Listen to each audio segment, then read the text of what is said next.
Halo, assalamualaikum, selamat pagi, selamat siang, dan selamat malam. Apa kabar penduduk Indonesia? Pada kali ini Partai PKB ancam gabung ke PKS. Kira-kira ada apa dengan Cak Imin? Selain dari nama-nama menteri yang dipilih oleh Presiden, tentu reshuffle atau perombakan kabinet juga sangat dinantikan oleh masyarakat. Siapakah menteri yang akan diganti dan siapakah yang menggantikan? Itu yang membuat warga Indonesia penasaran. Di periode kedua ini, Presiden Jokowi tercatat sudah kali melakukan reshuffle kabinet, yakni pada tahun 2020 lalu. Tidak tanggung-tanggung, 6 menteri sekaligus ia ganti. Mulai dari Risma menggantikan Juliari Batubara sebagai Mensos, Sandi menggantikan Wisnu Tama sebagai Menteri Pariwisata, Budi Gunadi Sadikin menggantikan Terawan sebagai Menkes, Gus Yakut menggantikan Fakhrul Razi sebagai Menag, Wahyu Sakti Trenggono menggantikan Edi Prabowo sebagai Menteri KKP, dan Muhammad Lutfi menggantikan Agus Suparmanto sebagai Menteri Perdagangan.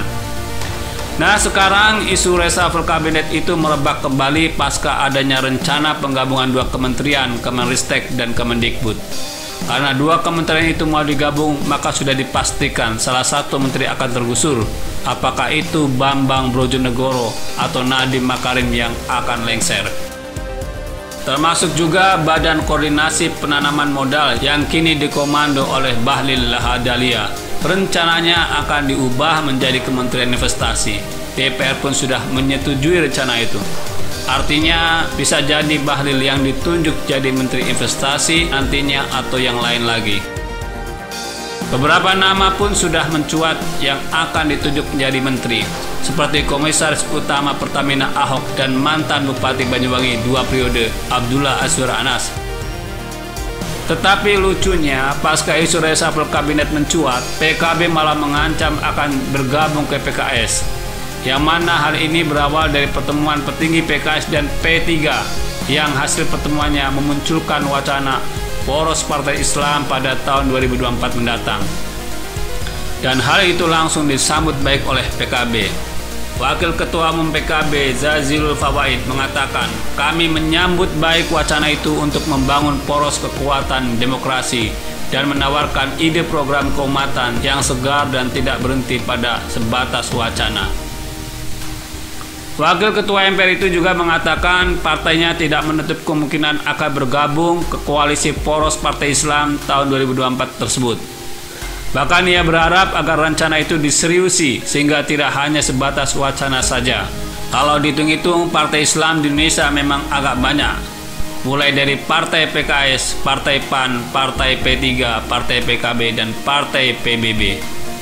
Zazilul mengatakan, hemat kami terbuka kemungkinan untuk bergabung bila wacana ini digagas dengan serius dan memiliki arah yang jelas bagi perbaikan masa depan Indonesia. Kita tunggu saja. Belum lagi ditambah dengan partai baru seperti Partai Umat dan Partai Masyumi Reborn. Partai Masyumi ini memang sudah ada sejak lama, akan tetapi kenapa disebut baru? Karena pengurusnya baru semua. Lagi pula, dulu pernah dibubarkan oleh Soekarno karena beberapa tokohnya terlibat dalam pemberontakan PRRI. Dan tentunya ada partai lokal Aceh yang juga bernafaskan Islam bisa bergabung ke koalisi ini.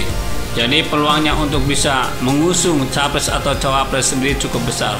Hanya saja yang jadi pertanyaan, mengapa PKB kok tiba-tiba mau bergabung ke poros Partai Islam bentukan PKS tersebut? Bukankah partai itu selama ini dikenal dengan sangat moderat?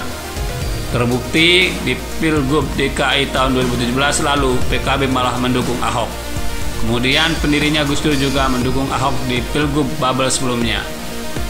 Kira-kira ada apa gerangan? Menurut hemat kami, ada dua kemungkinan.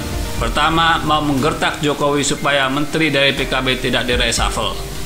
Kedua, karena nafsu syahwat Cak Imin yang pengen jadi capres atau cawapres belum juga padam. Dari dulu memang Cak Imin kebelet banget pengen berkuasa, sampai-sampai mempopulerkan join Jokowi Cak Imin segala. Dan balihonya pun sudah mejeng di Jalan Gatot Subroto, Jakarta menjelang Pilpres tahun 2019 yang lalu.